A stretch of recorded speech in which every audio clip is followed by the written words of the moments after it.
undivided India. And then they migrated to Pakistan before division of India in Lahore. Through dint of hard work and untiring efforts, in 1965, they raised the largest steel engineering company in Pakistan. And then on 2nd January 1972, it was nationalized. And there was nothing in their hand to be busy about. Yet, my father and his brothers never lost hope. And they stood up and accepted the challenge. And in the very same government regime, in 18 months, they raised 6 new small factories to avoid further nationalization. Guinness Bank was their banker. They said, come to England, we will give you a lot of opportunities. My father said, no, I was born here and I'll die here. Now, what is the moral of the story? That wherever there's a will, there's a way. So we are facing these problems, these challenges, but I think global North has to appreciate that global South will survive, then they will survive, and vice versa. We have taken over the reign of the country again after 8th of February this year, and I am now determined, in terms of the example I've just given you, to put things in order. Easier said than done. For example, our power sector is in shambles. I'm being very honest with you. Power theft in a massive fashion, and elitist culture, doles out and hands out being given to those who don't deserve it. Our revenue sector in tatters. What we receive annually, we lose at least 4 times that amount through leakages. And unless we plug these loopholes, we'll never be able to recover from these devastating impacts out of actions of our own, nobody else's. Let me be very clear. And then there is also a problem of inflation and debt trap. I call it death trap. Now, all this put together is a big challenge.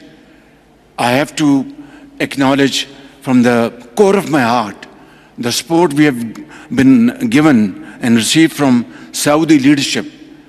I think a friend in need is a friend indeed, and we will never be able to repay back to them what they've done to Pakistan in difficult times.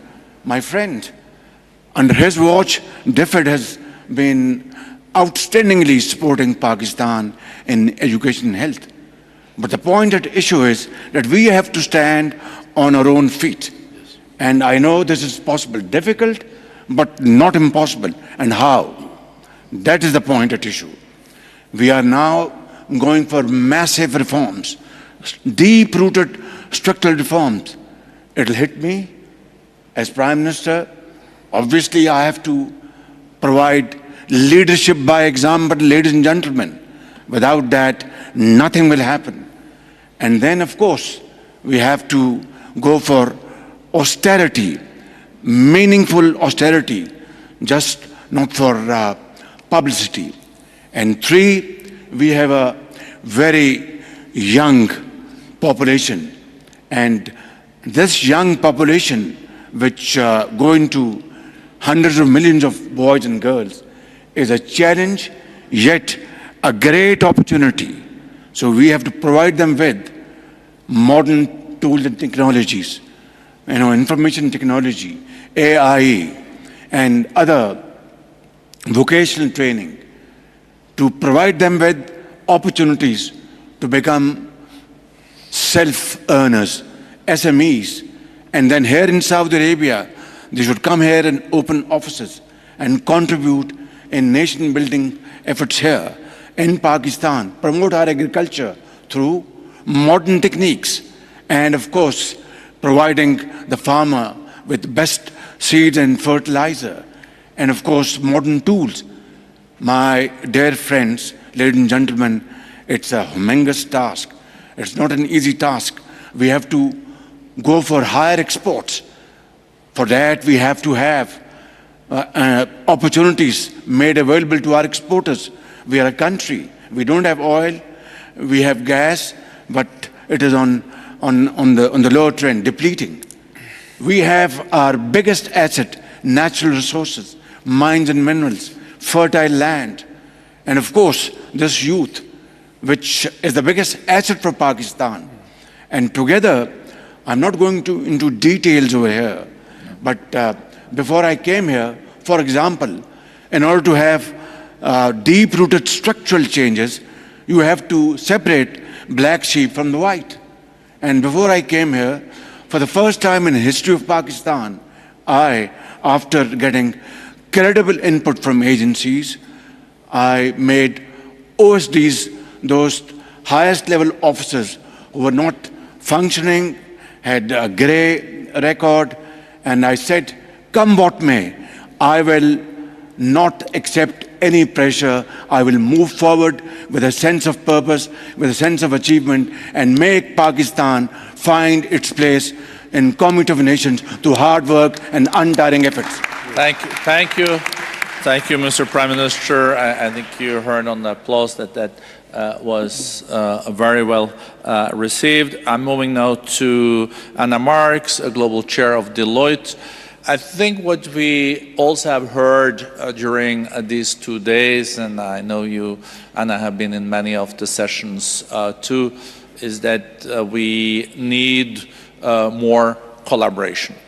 If we work against each other, it's not productive. And you're seeing this in business context all the time.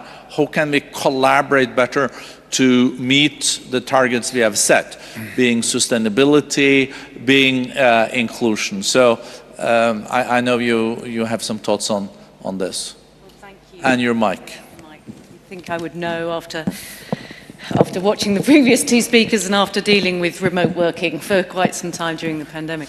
Thank you for the question, and thank you for the World Economic Forum and the Kingdom of Saudi Arabia for convening and hosting this special meeting. It has been a fantastic couple of days, and it has been inspiring to hear the openness, the enthusiasm, the acknowledgement, the optimism, despite the complexities, some of which we've heard just now. And you talk about collaboration and how is collaboration important, particularly when we look at inclusive growth, sustainable growth, growth that means that we can grow in a way that's fair and proportionate across societies, across geographies. And we can't do that without collaboration. And if we just pause on what we mean by collaboration, because actually these meetings are a great forum for debate and discussion and to start to collaborate. But that's very, very different from cooperation. And we hear about cooperation, but really all that is about assigning each other different tasks, working alongside each other, and ensuring that what I do doesn't disrupt what you do. Collaboration is different. Collaboration is convening and creating a common goal, a common vision, and building the activities together and executing those activities together to reach that goal. And that's true collaboration. And given the complexities we're facing globally right now, much of which has been debated and discussed over the last couple of days, it's very easy to see and to feel that there's an increase in invisible and visible barriers to collaboration. And I'd encourage us all to look for where we can collaborate, because without collaborating, we can't achieve our goals of truly inclusive growth. And maybe if I just give one example to bring it to life. If we think about the sustainability aspect, you mentioned sustainability, and we talk about the importance of sustainable aviation fuel. Sustainable aviation fuel could have a significant impact on our ambitions around carbon emission reduction. And the International Air Transport Association talks about sustainable aviation fuel probably contributing around 65% or so of the solution to achieve the net zero goals set out for 2050. It's that important. But it's nascent, it's expensive, it's going to take time to produce the production facilities, the raw materials. If we allow this to continue, and if we operate in silos, we won't achieve what we need to achieve, which is to accelerate and to achieve those goals for net zero ambitions. So what we need is collaboration. We need the agricultural waste producers to think about alternative sources of raw material. We need the jet fuel producers to be aligned with that and think about repurposing and building the production capability and processes. We need the transportation sector to think about how do we transport, what are the logistics that are required around that, complying with regulation and so on. We also need airlines to lean into that. We also need policymakers to ensure that all parties can play their part and that they're incentivized to do so in the right way. We need the funding mechanisms to do it. We need the consumer activity. We need actually associations, trade associations to play their part. The ecosystem goes on. So we need true collaboration in order to build the sustainable aviation fuel that we need to help achieve that net zero goal. So that's just one example. If we're going to get to inclusive growth, it's not about cooperation, it's real collaboration across the ecosystem. Thank you. Thank you very much. I think this is a perfect segue over to you, Minister. Faisal, we had a big contraction of the global economies during COVID.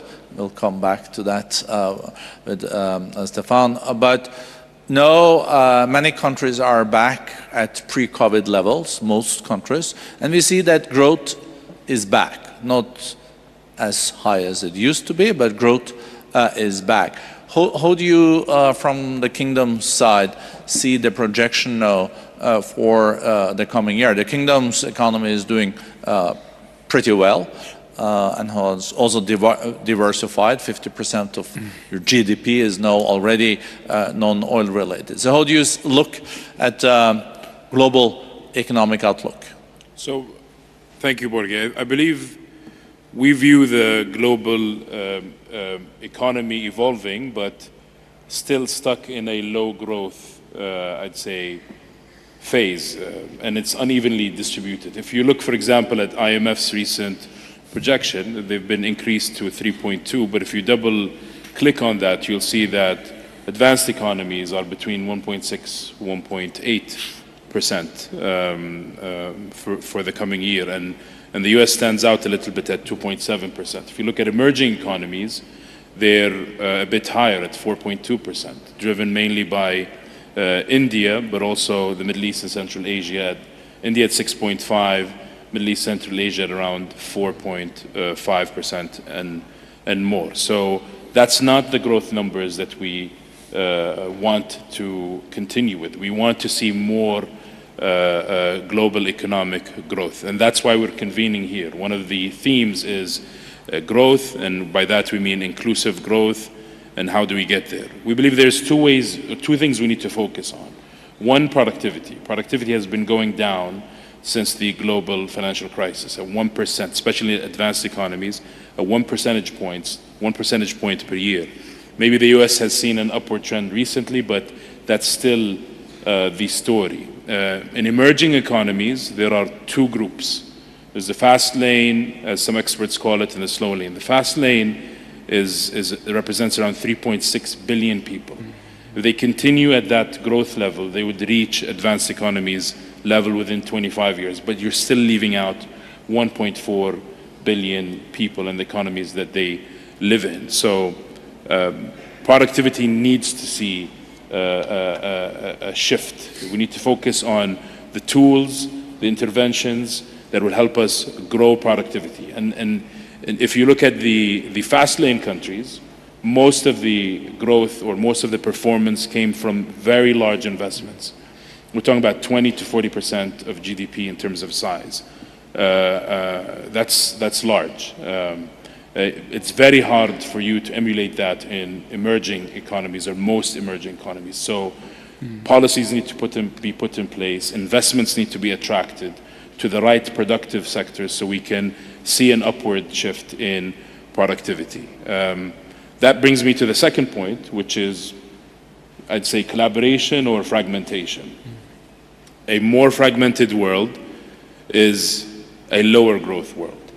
That's a fact. And with fragmentation comes a lot of costs. So we might be happy with the growth rates in some areas, but we know that without collaboration, we can't really achieve higher growth rates for the global economy. We've seen trade profiles change. We've seen countries geopolitically at distance from each other. We've seen, despite that, 20% of trade is across these geopolitical lines, and 40% of that is actually in very crucial products that are highly concentrated. So we need to acknowledge that no country or region can be self-sufficient in a very optimal fashion. Every region needs to import at least for 25% of its consumption from other regions. Coming together and acknowledging that fragmentation is not the best solution, and actually thinking about what Anna said in terms of collaboration, putting together solutions to some of the things that are pulling us apart. And as an example, the recent Middle East conflict and the need for us to find a solution for it is just an example. If we succeed in creating, just as an example, peace in the Middle East, finally, and a lasting peace, this will remove many of the headwind in front of global progress and global economic development. So we need to keep in mind productivity and fragmentation. Well, thank you. Thank you so much, Minister, and you're so right. There is no countries that are in war or conflict that have even met the Millennium Development Goals or the Sustainable Development Goals. A prerequisite is that you also have peace. I think that's such it's an incredibly important point. Coming to you, Stéphane Bancel, Moderna, I think we all know what Moderna is. We had this question, was it Pfizer or Moderna? You got the last vaccine. I still think we remember that. The reason why I'm mentioning this is that during COVID, it was this pandemic, we've also reminded that health is not only a cost. It also makes sense to invest in health and preparedness. It is a good investment. The cost of inaction far exceeds the cost of action. Before we looked at, the costs are now increasing, maybe we can cut here or here. And how do you see, of course, not only to avoid future pandemics, but also how do you see, as a pharmaceutical company, that these can be investments and part of reviving growth? Sure. So thank you for having me today. Congratulations to the WEF and to the Kingdom for this great few days, for this special meeting. And it's really exciting to see the change in the Kingdom.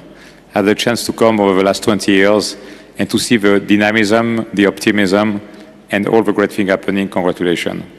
So I think too many people, too many policymakers, too many business leaders took healthcare as granted. It was a given. If you take it at a very personal level, if I'm sick, I cannot be a good husband, I cannot be a good father, and also I cannot be a good colleague to my co-workers, and it's true for every one of us. And so health is not a given, and I believe health is never a given. And it's a bit like the environment. That's an analogy I would like to draw here, which I think is important. You know, my wife likes to say, bees don't send invoices.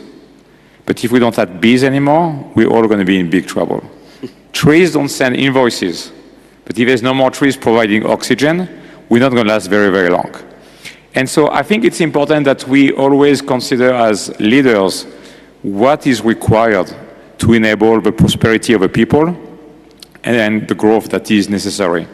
Just look at long COVID, it is terrible. In the US so far, there's been 16 million people. 16 million people with long COVID, mostly young people in their 20s, their 30s, their 40s. You hear some stories, they are horrible. Somebody who used to be able to jog 5 kilometers a day can barely walk now because the lung damage, which is permanent, is very profound. And it's around the world, young people. 4 million Americans out of a job right now because of long COVID. Think about the impact it has on them as people, their families, and on the economy. Think about it as an impact on inflation, just having this talented labor pool not available to create value. You know, a lot of time we talk about healthcare, but I would like to propose that we actually talk about healthcare, but it's not healthcare that we are doing as a society. It's sick care. We are mostly taking care of people that are sick. And if you think about it, we have to really invest much more in prevention.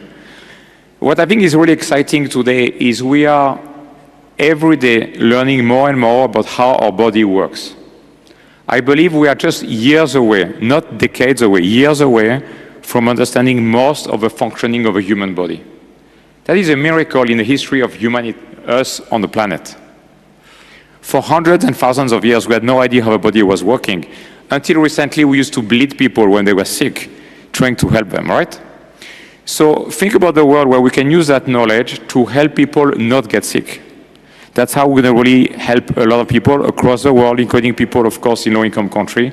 And I think that's the solution. You know, too many times I talk with public health leaders, and as you say, we talk about vaccine and we talk about cost. Vaccine is one of the best, if not the best, return on invested healthcare dollar. So we should really think about how do we prevent people from getting sick. The world will be much better and all of us can enjoy a great life versus taking care of people who are already sick. I think that was a very important message, and I will not forget what you said, or your wife said about the bees are not sending invoices or the trees, but they're doing a very important job. And also, what we're doing today is sick care and not health care. How can we also do more preventive? I was hit by COVID thrice, but my lungs are fine. So I'm glad, but I thought that number of Americans with 16 million with long COVID, it was a staggering number. But we don't want to be at the end of the panel because I'm seeing the clock is really ticking up there. You can see it, but it tells us that we have to land. But I don't want to end on a negative note either. So I was thinking, Stefan, that I just read that Moderna is working on 3 new vaccines. I think they're at trial with the experimental vaccines against new viruses. I guess that's good. Yes, we're actually 28 that are in the clinic right now. Okay. Some will be approved as early as in the next few weeks. But the thing that excites me the most is what we're doing in cancer. We have amazing data in skin cancer. We're working with many regulators to get these to patients as soon as possible. And I think that because of the progress that the scientific community is making in the basic understanding of cancer, I believe in our lifetime, we're going to see most cancer being able to be taken care of, which would be a wonderful hope for humanity. Wow. As you know, for so many families, we have all been touched by cancer, 2 loved ones. And I think if we could live in a world where cancer is treatable and not a death sentence, that will be a big step forward for mankind. Yeah. Next decade or in 2 decades? I'm talking years. Again, I'm talking years, and I'm hoping that potentially as early as next year, we will have the first product on the market for cancer. Wow, that's really, I think everyone has had someone, friends or family that has been affected. I think this is also a bit of a segue back to you, Minister Faisal, because I think artificial intelligence also will play an important role in the future of healthcare. I guess also sick care, but artificial intelligence can also respond to what you mentioned about decreased productivity. Productivity is really prosperity. When you can increase productivity, you can pay people higher salaries for doing less, or you can produce higher up in the value chain. I think you have an announcent on artificial intelligence to share with us today. Just as a backdrop, maybe, Borge, and to answer your previous question as well. Under Vision 2030, the Kingdom's economic evolution has been moving very robustly. Our non-oil growth, which is what we're very proud of, in 2022, when the Kingdom was the fastest G20 economy in growth, grew at 5.9%, and that momentum is still continuing till today. The IMF projects our non-oil growth to be 5% this year, 5.1% next year. So this is very important for us.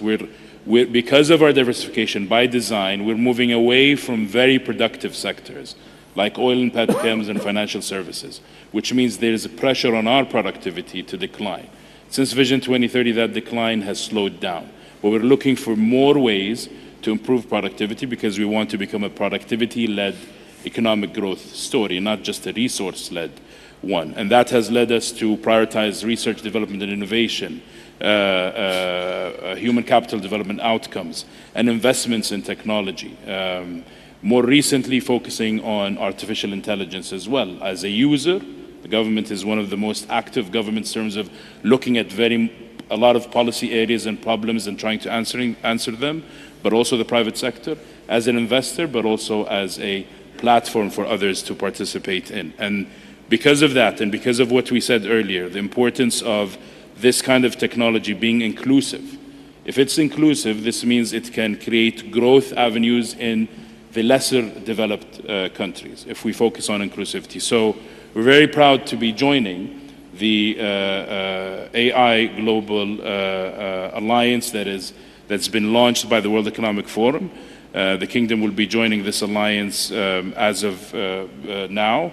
And we're also very much excited about working with the Forum on this new initiative called Inclusive AI for Growth and Development. That's one way the Kingdom will push the needle on the need for global governance when it comes to artificial intelligence, but also making sure this technology is inclusive for optimal global growth outcomes. Bravo. No, thank you. Thank you very much, and I think we then will be working together to make sure that AI can work in the interest of humankind. You know, the World Economic Forum is a Swiss-based international organization, so I learned when I started at the forum that you have to be on time. It's the only place is in Switzerland if they start a meeting before the time. If you're arriving at 5 and the meeting was supposed to be at 5 and there were critical mass, they would just have started. And I see there is 0 time left there. But I also felt the panel was so good, I would have liked to continue. But I learned from being a former speechwriter that you should end when people still want you to continue, because that's mainly not the case when it comes to politicians. You know, you want them to land. So I think this panel has been a great panel. I would also like to use this unique opportunity when we are at the end of this summit, the special meeting that has meant a lot to the World Economic Forum. It's our first time in the Kingdom in our 55 years history. It's incredible the changes that are taking place here. Also the cooperation with the Kingdom, with Minister Faisal, but I see also many of the other ministers that we work so closely with, and also under the patronage of His Royal Highness the Crown Prince, has been incredible.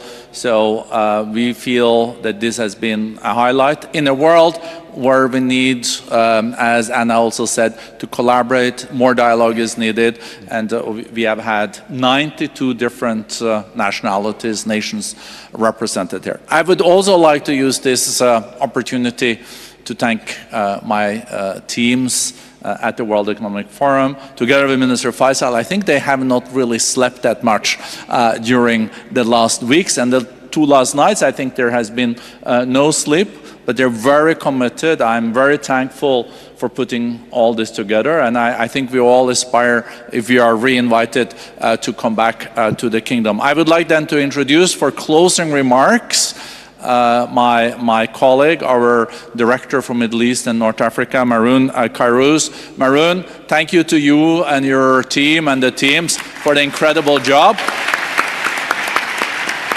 Thank you, Borge, for your leadership. Esteemed panelists, thank you. And first and foremost, thank all of you for your devoted engagement during the past couple of days for this first meeting in Saudi Arabia, as you said, Borge. The meeting has taken place at a crucial time for the region and for the world against a backdrop of geopolitical fragility. So it was incredibly important that we hold it at this time.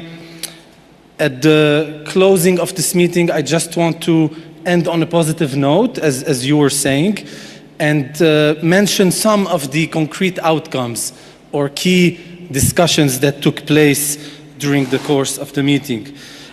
First of all, we hosted important dialogues on the geopolitical situation in the region, to build trust between key regional and international actors and make progress towards peace against, again, a complicated geopolitical backdrop. Another example is we held similar dialogues with top government officials from key emerging economies, including Malaysia, Turkey, and Mexico, which are pivotal in the global supply chain on global supply chains in the current geo-economic landscape. In addition, Saudi Arabia and the Bill and Melinda Gates Foundation pledged to work together to help protect 370 million children annually from polio.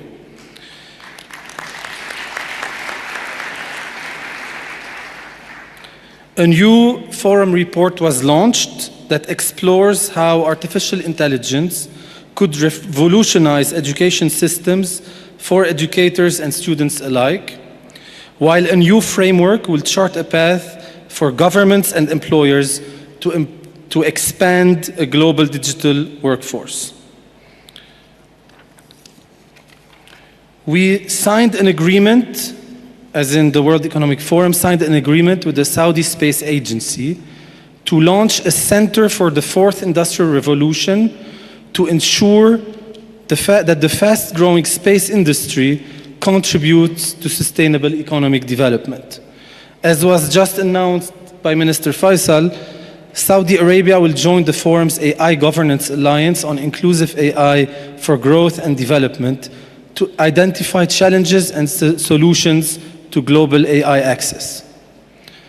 On cybersecurity, we published a report on the guiding principles to enhance cyber resilience in manufacturing. Together, we explored policy tools that can scale up the use of clean energy solutions while ensuring equitable growth. For instance, our Global Future Council on the Energy Transition released a report detailing the geopolitical, environment, and economic implications of shifting from fossil fuels to critical minerals. The leaders for Sustainable MENA, a community of CEOs from the region, met to strengthen their corporate climate commitments and to help their suppliers down the supply chain to decarbonize. Our innovators from Uplink launched with the Saudi Minister of Energy and the Ministry of Economy a new circular carbon economy initiative to source startups working on cutting-edge solutions for reducing, reusing, recycling, and removing carbon from the atmosphere. Once again, please allow me to thank all of you for your devoted engagement, to thank Minister Faisal and his team for the great collaboration, and a big thank you to the Kingdom of Saudi Arabia for hosting us here. Have a great rest of the day, everyone.